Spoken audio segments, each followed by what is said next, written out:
但福宝已经进入了假孕阶段，不吃不喝的他让奶爸心疼坏了。他刚成年，就是刚发情，第一次假孕，完了之后就算是成年了吧？明年会是怎么样的？这个拭目以待。正在特殊时期的福猪猪很不舒服，原本能抱着笋笋大口干饭的他，如今一整天都没有胃口吃播，只是趴在草地上愣神。奶爸看到闺女的样子，怎么能不心疼呢？老徐一直在密切关注着福宝，不是喊闺女回家避暑，就是拿来一大堆新鲜的笋笋和竹子，还一个劲探着头看对方的情况。相信福宝有徐奶爸的贴心陪伴，一定能顺利度过假孕期。姨姨们更不用担心福公主去繁殖。若小福去相亲交男朋友，徐奶爸绝对会是第一个不同意的。毕竟闺女只是和隔壁邻居聊天，老父亲都得担心宝贝闺女被黄毛抢走。别念了，我出去了。那个禾禾是公的，然后福宝在这边唧唧呜呜的，就是那种羊叫啊或者鸟叫啊。福宝无疑是奶爸最偏爱的孩子，说话直来直去的老徐，不是说医保老就是吐槽草和滩水。可他夸起来自己的公主专业的很。虽然奶爸不能干涉基地的安排，无法帮闺女种下参天大树，可他却在丰容玩具上下足了心思。漂亮，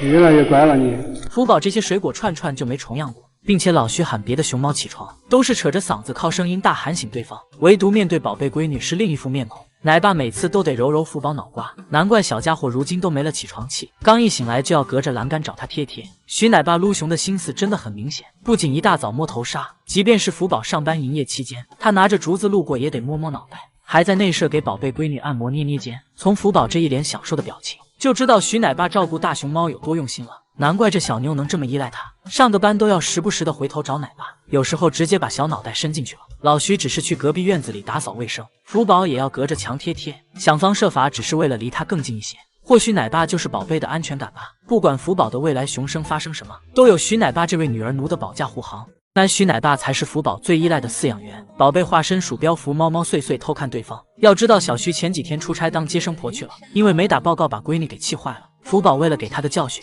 一到收猫时间就往地上一躺呼呼大睡，即便奶爸嗓子喊哑都挽回不来小福。小福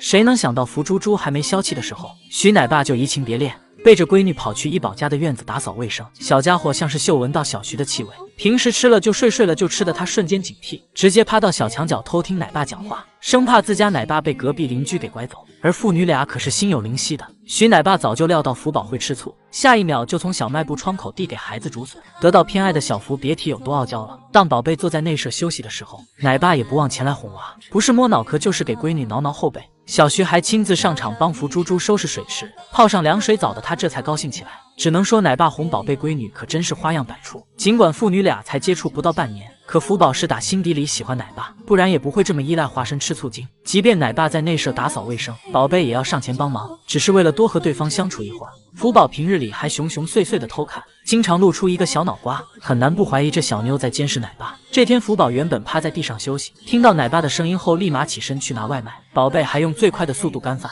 只是为了飞快回家去找对方撒娇。然而徐奶爸对闺女又何尝不是这样的，即便自己还在外场忙着干活，可他依旧会拿着工具去门口逗孩子，摇头晃脑的样子看起来比福猪猪还幼稚。还记得福宝刚回国的那段时间，宝贝一开始还吃不惯老家鲜嫩多汁的竹子，也是徐奶爸大老远去山上砍苦竹，宝贝闺女这才有了胃口，大快朵颐起来。他刚回来的时候，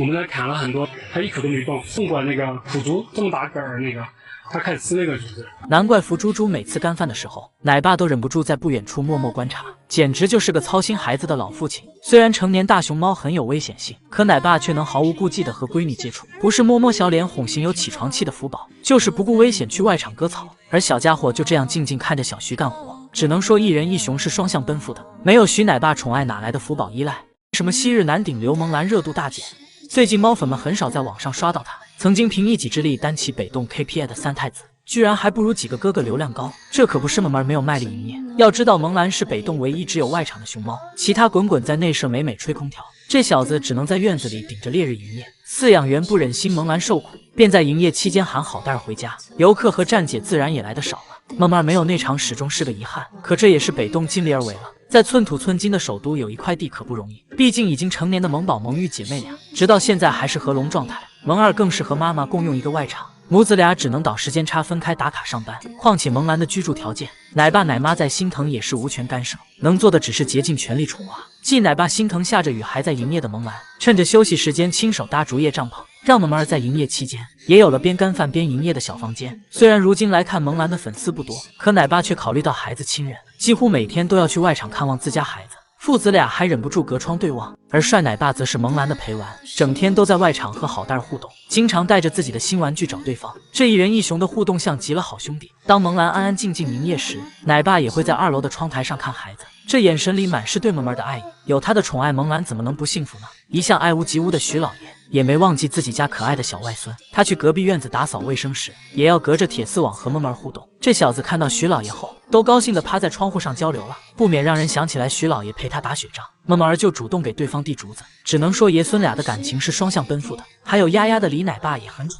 萌儿，虽然自己照顾非展区的熊猫分身乏术，可他还是会抽时间陪孩子，经常站在不远处看萌兰表演杂技，尽自己最大的能力给这小子捧场。萌儿排年期不舒服那段时间，也是李奶爸日复一日守护的，难怪都说这小子是北洞的团宠。然而一向懂事宠粉的萌兰，即便粉丝没以前多，也不耽误他营业。大明星不是开粉丝见面会，就是挨个表演一字马和金熊独立。就在昨天，这小子还当场越狱。只见萌儿脚踩大红球，非要翻过玻璃窗出去看看世界。姨姨叔叔们看到这一幕都吓坏了，难怪都说萌兰是世界上最治愈的熊猫。如此懂事的乖宝宝真的很令人心疼。到新玩具的丫丫化身3岁小孩，到底是谁造谣老年大熊猫不需要玩具的？谁能想到20多岁的长公主玩起来抱枕来像孩子一样活泼，看起来比隔壁的萌兰外孙还要调皮。如今肆无忌惮玩丰容的场景，却是鸭宝在孟菲斯万万不敢奢求的。宝贝在打工期间没有任何玩具，以至于他整天围着狭小的场地来回溜达，好不容易出门放风一会儿，结果没多久又被关到内设被迫营业。那段时间的他是肉眼可见的刻板，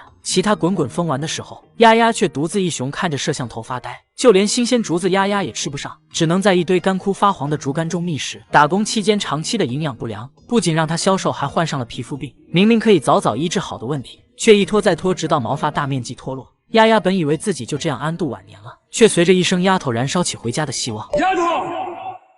王馆长到来后，第一时间检查内设，还带来各式各样的新鲜竹子，终于让离家多年的孩子体会到温暖。而鸭宝也在亿万国人努力下，没多久便回家享福了。不仅有饲养员捧着竹子花接送，就连内设都铺满竹笋和玩具。吃上新鲜竹笋的他直接笑开了花。每到饭点的时候，丫丫还乖乖坐在小窗口等开饭，这和幼儿园的小朋友有什么区别？负责照顾他的李奶爸也很宠溺，不是亲手给丫丫剥笋皮，就是站在不远处默默守护孩子。即便不过年不过节，丫丫的场馆也是满满的丰容玩具，就连地面都用竹子堆铺上了，这才是堂堂国宝该有的待遇吧。而长公主也不需要懂事乖巧，可以肆无忌惮的玩耍放飞自我。调皮的丫丫经常整活耍宝，3天2头就和大红蚁玩具杠上，充当干饭的宝座还不够，这小妞还一言不合就暴打对方。一向宠粉的丫宝还和姨姨们玩捉迷藏，上一秒还在乖乖干饭的她，直接躲到竹子堆后面。只可惜宝贝低估自己的体重，稍微一动弹就原形毕露了。只能说如今的丫丫都胖得没熊样了，估计没多久就能挤进狂飙女团的队伍。不过丫丫最大的变化还得是皮肤病，公主回国没多久便痊愈了，狠狠打脸了那些说皮肤病治不好的人。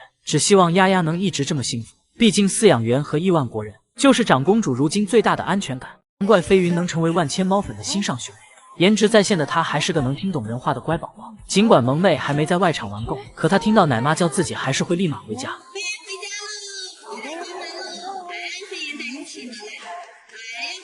飞云在内设干饭期间传来一声异响，宝贝一开始还想听八卦，可奶妈一句话就能让毛孩子继续干饭。没事，吃你的吧。萌妹还是个眼里有活的乖宝宝，只见奶妈隔着栏杆给大美云递竹子，还没使劲的时候，她就已经拽过去了。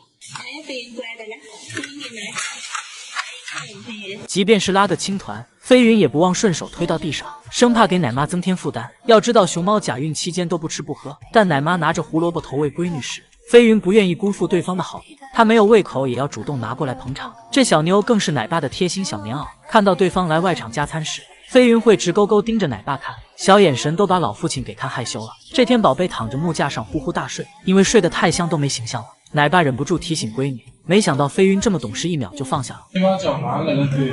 大美云更是将敬业发挥到极致，虽然上班期间困成了眯眯眼，可她非但没有回内舍睡觉，反而坐在玻璃窗边陪姨姨们互动。其他滚滚们都是一到下班时间就开溜，唯独飞云每次都是依依不舍的，还要回头看一眼自己的粉丝，生怕自己辜负了远道而来的姨姨们。虽然飞云是熊猫界的金刚芭比，天使的颜值，杨贵妃般的身材，可她却是温柔到骨子里的性格。面对自己的那些毛绒玩具也是如此，宝贝每次都是小心翼翼地捧在怀里，生怕自己锋利的爪子弄坏。相比于拿着玩具乱咬一通的熊猫，飞云身上居然有种莫名其妙的母爱。这小妞对麻雀也是这么温柔。姨姨们都担心飞云一口干掉小鸟的时候，飞云却叼着对方小心翼翼放在怀里，还学着母猫带娃的样子安慰起来，并且情绪稳定的她遇到什么事都有条不紊。当萌妹刚拿到窝窝头就碰地上的时候，她非但不会像其他熊猫那般发脾气，还听着奶妈的指挥耐心找窝窝头。只能说整个熊猫圈除了飞云，谁还有这样的好脾气？难怪都说她是熊猫最完美的代表。